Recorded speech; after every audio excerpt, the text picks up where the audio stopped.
So think about it. Who is your favorite, ideal, most fabulous customer segment?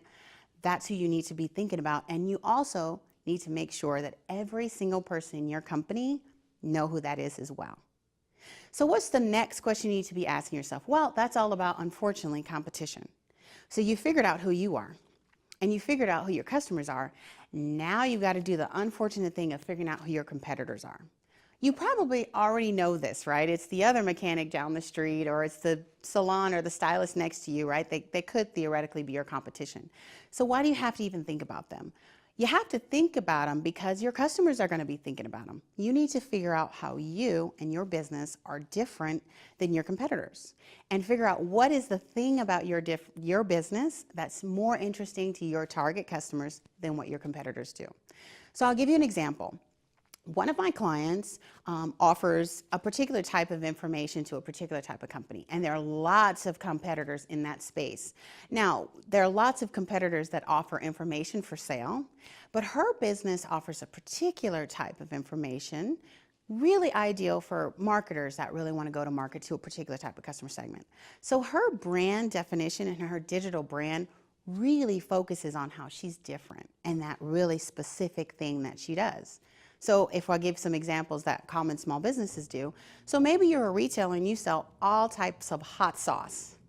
And maybe you focus on organically made and locally made hot sauce. That's part of your brand. That's a differentiator. Because you can go to Walmart and get hot sauce, but Walmart probably doesn't have the same amount of hot sauce that you do, and they probably don't have the same amount of love and care and passion for hot sauce.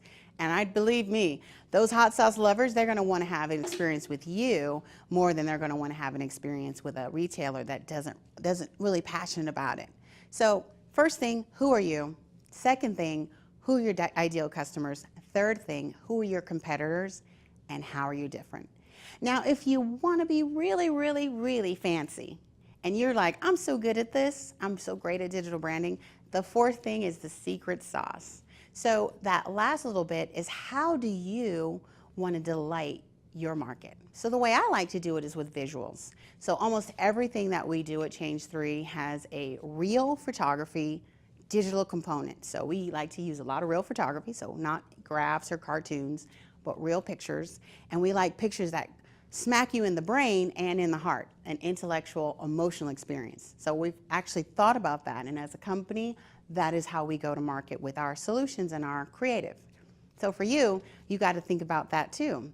Do you want to have a passionate experience, so customers that deal with you or come to your restaurant or come to your store are bowled over by how excited you are about what you do? Do you want to be more professional, more reserved? Do you want to be mysterious?